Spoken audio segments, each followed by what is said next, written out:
In the quiet hours of last November, a voice crackled over a secure line at the Pine Ridge County Sheriff's Office in South Dakota. The transmission was brief, almost a whisper. He drowned the car with the children inside. Called it a tragedy. Those are the words they used. If you've ever seen a case like this, leave a trace in the comments. Sometimes, one forgotten memory changes everything. Now let's unfold the details, piece by piece, as if opening a dusty file from a hidden archive. The story begins in the small town of St. Peters, nestled along Interstate 90, a place where everyone knows everyone, and secrets tend to hide behind the quiet facades of modest homes and local diners. It was early October when the first signs appeared. An anonymous tip, a report from a concerned citizen about a man named Michael Lawson, a former mechanic, known locally as a reserved man with a troubled past, living just outside town in a weathered trailer off County Road 22. What they found next changed everything. The vehicle, a dark blue 2008 Chevrolet Suburban, had been submerged in the shallow waters of East Lake, a small body of water on the outskirts of town. The car was partially buried in mud, its windows fogged, the interior eerily pristine despite the water. Inside, the bodies of 3 children, ages 4, 7, and 9, lay in the back seat, their small faces frozen in expressions of confusion. Nearby, a single crumpled piece of paper fluttered in the breeze. A child's drawing of a family, smiling, holding hands. And this is where things get strange. The official reports described it as an accident, an unfortunate drowning during a storm perhaps, but the forensic analysis told a different story. The water inside the vehicle showed signs of agitation, of a struggle, not a peaceful descent into the depths. No signs of forced entry or violence outside the vehicle. The children's bodies bore no external injuries, yet the positioning suggested hurried movement. Something unnatural. From this moment on, no one was safe. The investigators, led by Sheriff Daniel Harper, initially believed they were looking at a tragic accident, a heartbreaking mistake. But the evidence hinted at something darker. The vehicle's engine was off, keys missing from the ignition, and the windows were all rolled up. The children's clothing was soaked, yet their hair was dry in patches. How could that be? It was then that the investigative team uncovered a detail that would haunt the case. A faint, almost imperceptible trace of a chemical agent on the interior surfaces, a substance used in covert operations known to disrupt cognitive functions temporarily. They thought they knew the truth. They were wrong. But there was one detail no one talked about, an anomaly that didn't fit the official narrative. The car's GPS system had been wiped clean, but forensic specialists found a hidden partition, an encrypted file stored deep within the vehicle's backup system. It contained coded messages, references to Operation Clearwater, a code name that didn't appear in any public records. Who had accessed this data, and why? It looked like coincidence, until they found the document. A well-worn, faded receipt from the nearby Pine Valley Diner, dated the morning of the incident. The name on the receipt was Karen Whitmore, a waitress with no apparent connection to the case. Yet her handwriting on the back of a napkin contained a series of numbers and symbols, resembling an internal code. From that day, the city was never the same. Rumors spread, whispers of a clandestine network operating within the borders of South Dakota, involving local authorities, private contractors, and undisclosed agencies. What was the purpose of Operation Clearwater? Officially, it was a classified project designed to test covert methods of influence and behavioral modification. Yet, behind closed doors, it was something far more insidious. But someone knew far more than they admitted. Investigators discovered that the vehicle had been shadow transferred from a private lot in Sioux Falls, hours before it appeared at East Lake. The transfer was logged in a chain of discrete transactions, an untraceable payment made through a shell company with shadow agents moving the vehicle under the cover of night. And this is where the plan started to fall apart. A whistleblower, a former operative named David Harris, came forward with a startling confession. He had been part of the team that programmed the chemical agents used in the operation. He described quiet agreements between officials and shadow organizations, agreements sealed with silence, weaving a complex web of coercion, influence, and covert experimentation. The turning point arrived when a local journalist, Sarah Cole, uncovered a series of leaked emails revealing a secret meeting in a motel parking lot just outside Rapid City. The emails discussed Case 147, a project code that appeared to involve the drowning of children, an operation disguised as a tragic accident. The correspondence hinted at discreet negotiations with families with promises of safety or financial compensation. Yet the truth was far darker. This moment still sparks debates. Were the children victims of a brutal experiment? Or was this a cover-up for something else, an attempt to control or eliminate dissent? The authorities scrambled to contain the fallout, issuing vague statements and quietly closing the case. But the truth refused to stay buried. It was then that everything began to spiral out of control. Files disappeared from the sheriff's office. Witnesses recanted their statements. A key detective assigned to the case was found dead in his home. An apparent suicide, but with suspicious circumstances. An empty vial of medication nearby, and a cryptic note. It was never meant to be revealed. The last page of this file changes everything, yet you'll see it in a moment. A child's drawing, recovered from a hidden compartment in the trailer, depicting a boat on a calm lake with what appears to be a submerged car beneath the surface. The drawing contains symbols, an arrow pointing down, a question mark, and the words, "They knew." You've heard it now. You can't unhear it. What would you have done? Would you have trusted the authorities, or would you have looked closer at the shadows lurking behind the scenes? Subscribe before this one disappears. The investigation into the drowning at East Lake was officially closed within weeks, yet the whispers persisted. Rumors of a cover-up, of individuals silenced or coerced into silence, grew louder in the small communities surrounding Sioux Falls and Pine Ridge. The case had become a symbol of something darker, an unseen force operating beneath the veneer of law and order, orchestrating events far beyond the understanding of ordinary citizens. Behind the scenes, the network of influence expanded. Shadow transfers of vehicles, coded communications among officials, and clandestine meetings in nondescript motels became commonplace. The operation, codenamed Project Echo, was described internally as a means to manipulate, control, and sometimes eliminate obstacles, whether they be witnesses, dissenters, or inconvenient truths. One figure stood out amid this tangled web: Karen Whitmore, the waitress who had unwittingly become a part of the puzzle. Her receipt, with its cryptic notes, was more than a coincidence. Investigators learned that Karen had been approached by an unknown man just days before the drowning. His name was Thomas Gray, a former military contractor with ties to secret government projects. Witnesses placed him in the Pine Valley Diner, engaged in a hurried conversation with Karen, handing her an envelope that she never saw again. What was inside that envelope? That remains uncertain. But forensic analysis revealed trace amounts of a rare chemical compound, one used in experimental behavioral modification programs. It was likely part of a larger scheme, designed to influence or disorient individuals, making them more compliant or easier to manipulate. From this moment, the scope of the operation widened.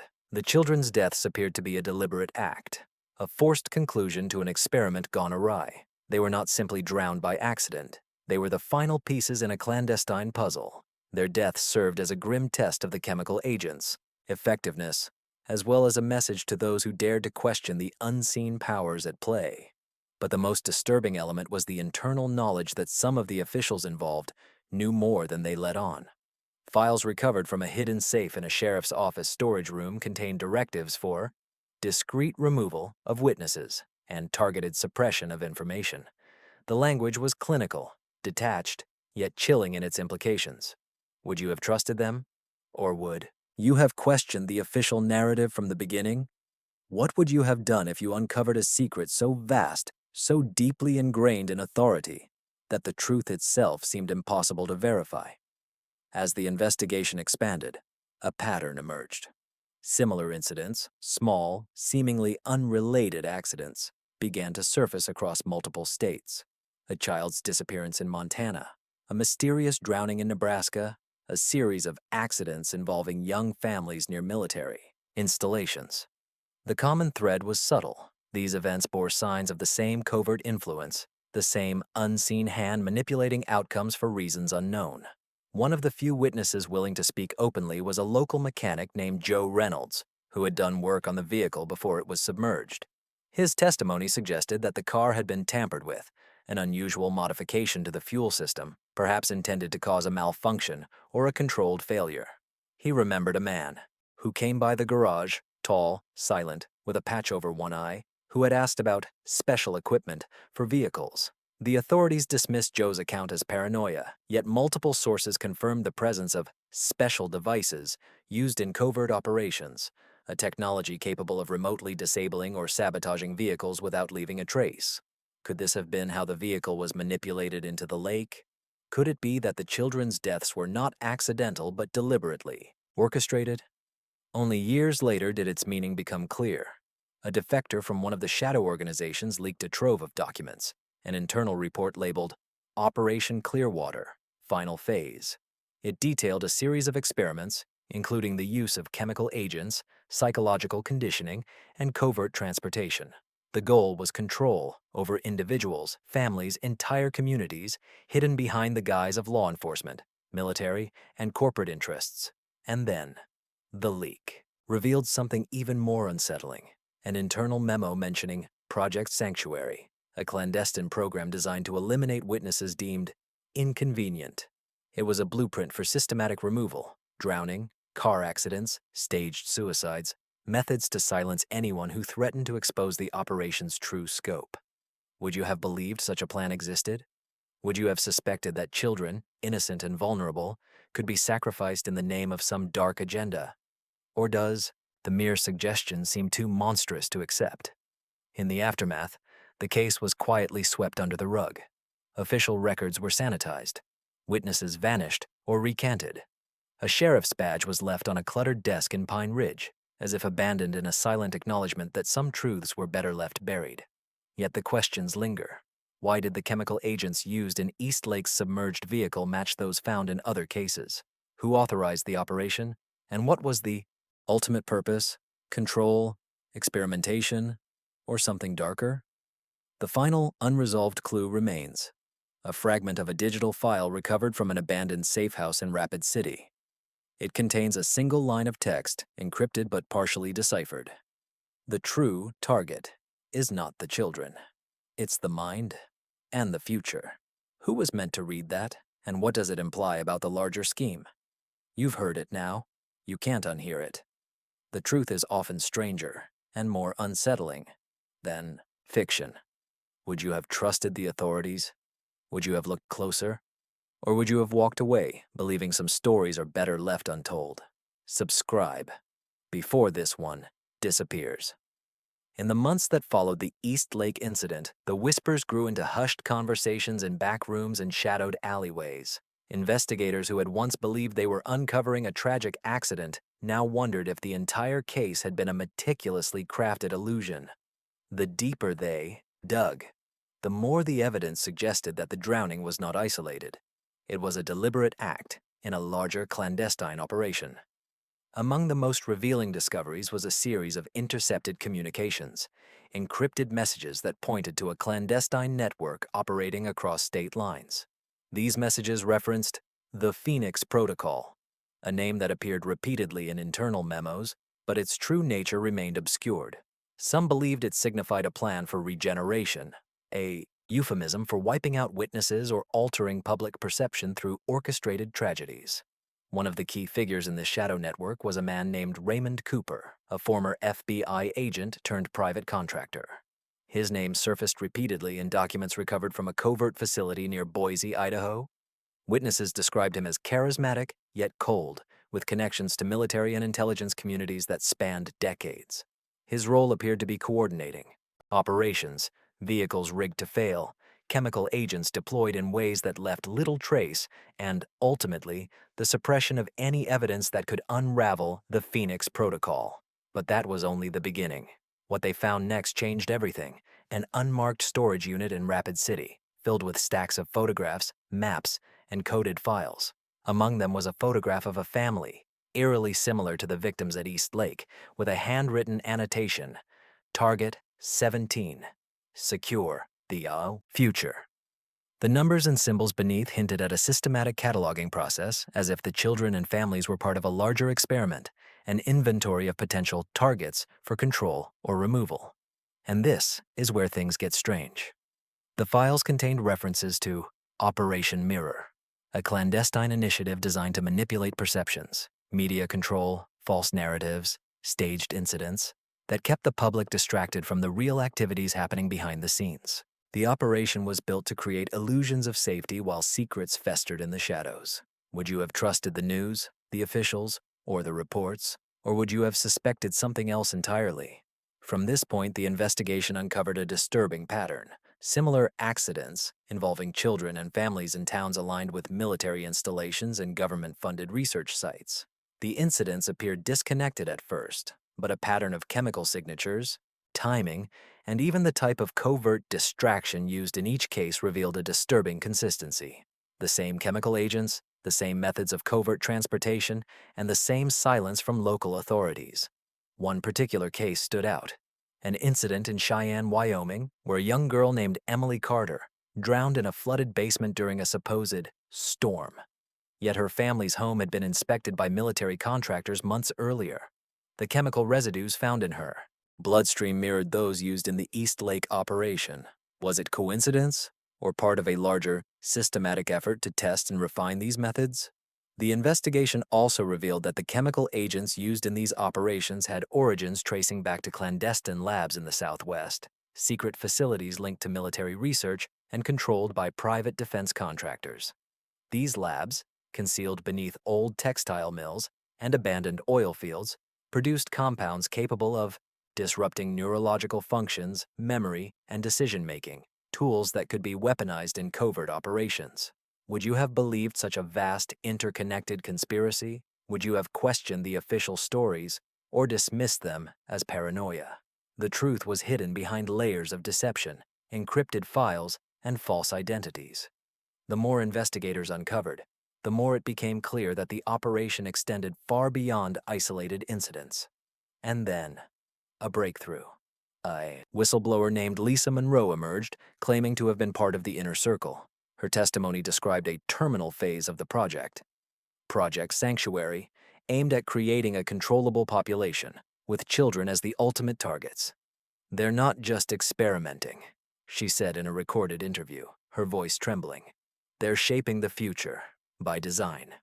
Her words, however, came with a warning. Once you see the truth, they'll come for you, just like they came for the others. Her disappearance shortly after the interview only deepened the mystery. Was she silenced, or did she simply disappear, overwhelmed by the weight of her knowledge? The final, chilling piece of evidence was an encrypted video file found on a discarded hard drive in an abandoned motel room near Rapid City. Its contents were disturbing, a series of silent, grainy footage showing children in a controlled environment, seemingly under influence of chemical agents. One frame showed a child, staring at a mirror, eyes vacant, as if hypnotized. Another depicted a small group of children being led into a water tank, an experimental simulation of drowning, perhaps to observe behavioral responses. The message embedded in the video's metadata was simple: the future depends on what we can control today. Who recorded this? Who authorized it?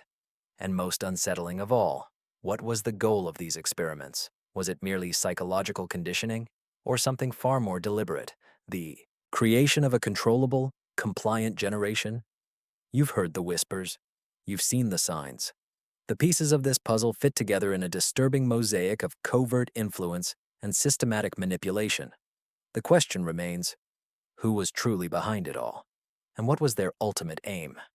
The truth is, the more evidence uncovered, the less certain we become about what's real, what is staged, and what is genuine. Were the drownings accidental, or part of a larger, more sinister plan? The authorities continue to deny any wrongdoing, but the trail of evidence suggests otherwise. It hints at a shadow organization with a long reach, one that operates in secrecy, beyond the oversight of any law. Would you have trusted the official story, or would you have looked beneath the surface, questioning everything? Because in this story, nothing is quite as it seems. The layers of deception run deep, and the ultimate truth remains elusive, hidden behind the masks of authority and silence.